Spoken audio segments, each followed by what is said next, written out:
नमस्कार किसान भाइयों, स्वागत है आपका एक बार फिर से हमारे YouTube चैनल क्रिएटिव किसान में।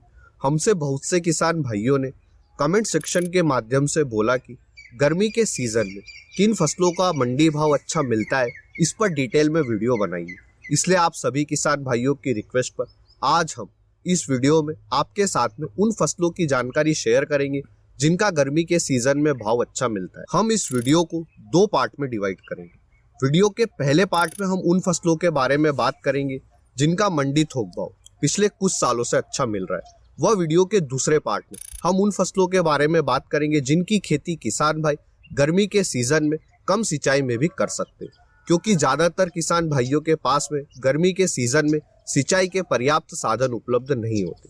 इसलिए वे किसान भाई भी अपने खेत को खाली छोड़ने के बजाय उन फसलों की खेती करके अच्छी आमदनी ले सके। इसके साथ ही वीडियो के अंत में मैं आपको यह भी बताऊंगा कि हम गर्मी के सीजन में किन फसलों की बुआई कर रहे हैं। यह जानने के लिए वीडियो को अंत तक जरूर देखें।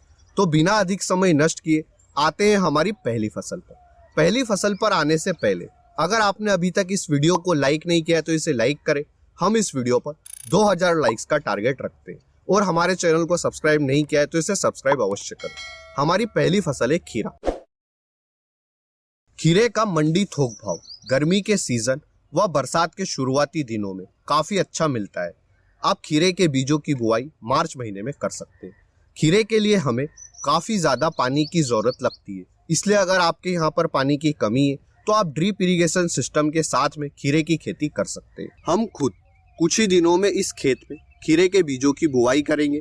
हमने इस बार मल्चिंग पेपर के साथ में फ्लड इरिगेशन सिस्टम का उपयोग करेंगे, यानी कि मल्चिंग पेपर का तो उपयोग करेंगे लेकिन सिंचाई के लिए ड्रिप इरिगेशन सिस्टम की जगह हम फ्लड इरिगेशन सिस्टम का यूज करेंगे। यह हमारे लिए एक नया एक्सपेरिमेंट है, देखते हैं कि हमें इसमें कितनी सक्सेस मिलती है। हमने खीरे की फसल के लिए वीएनआर क्रिश के सीड्स का चुनाव किया है। अगर आपके एरिया में वीएनआर क्रिश के सीड्स अवेलेबल नहीं है तो आप इसे अमेजन से भी ऑनलाइन ऑर्डर कर सकते हैं, लिंक मैं डिस्क्रिप्शन में डाल दूँ। वीएनआर क्रिश के अलावा भी खीरे की कई सारी उन्नत वेराइटियां हैं जिसके बारे में हमने पहले ही जानकारी दी है, आप हमारे चैनल पर जाकर देख सकते हैं। हमारी दूसरी फसल है पालक। पालक की पहली कटाई 30 से 35 दिन में आ जाती है। वह पहली कटाई के 15 से 20 दिन के बाद में दूसरी कटाई आ जाती है। इस तरह से आप एक बार पालक के बीजों की बुआई करके 5 से 6 कटाई ले सकते हैं। अगर आपकी फसल बारिश के सीजन तक चलती है तो आपको पालक के काफी अच्छे मंडी भाव मिलेंगे। बारिश में पालक की सप्लाई मंडी में काफी कम होती है, क्योंकि किसान भाई बारिश के कारण पालक के बीजों की बुआई नहीं कर सकते। इसलिए पालक की सप्लाई कम होने के कारण बारिश की शुरुआती दिनों में आपको पालक का मंडी थोक भाव काफी अच्छा मिलेगा।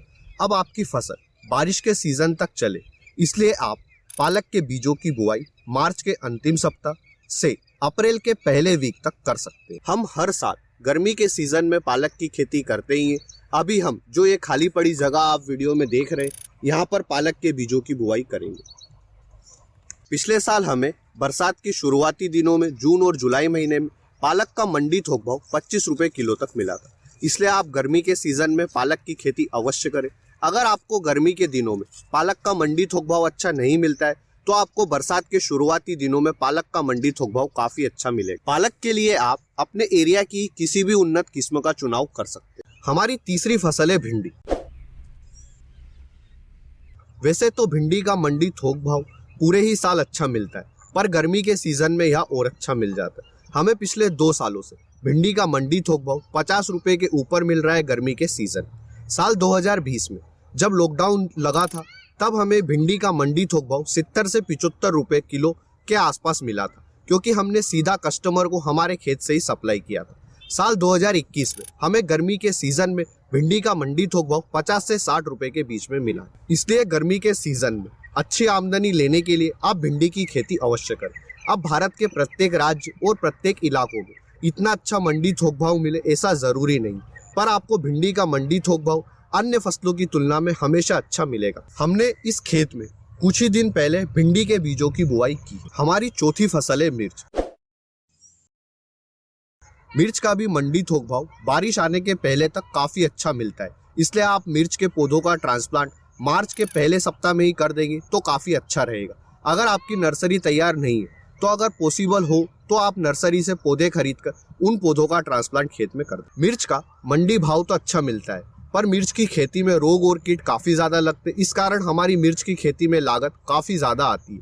इसलिए आप मिर्च की खेती शुरू करने के पहले इस बात का अवश्य ध्यान रखें। हमारी 5वीं फसल है धनिया। अब धनिया का मंडी थोक भाव आपको गर्मी के सीजन में अच्छा मिले या नहीं, पर आप गर्मी के सीजन में धनिया की खेती अवश्य करें, क्योंकि धनिया की खेती में हमारी लागत ज्यादा नहीं आती है। हमारी लागत 1 एकड़ धनिया की खेती में 15 से 16 हजार के आसपास रहती है। इसलिए आप गर्मी के सीजन में धनिया की खेती अवश्य करें। हमने इस खेत में भिंडी की फसल के साथ में धनिया की इंटरक्रॉपिंग की है। अब अगर आपने भिंडी की फसल के साथ में धनिया की इंटरक्रॉपिंग किस प्रकार से करें आपको नहीं पता है, तो इस पर हमने एक डिटेल वीडियो बनाया है, जिसे आप हमारे चैनल पर जाकर देख सकते हैं। इन फसलों के अलावा अगर आपके यहाँ पर पर्याप्त पानी है तो आप पशुओं के लिए हरा चारा भी उगा सकते हैं, जैसे कि चरी, बरसी, जौ।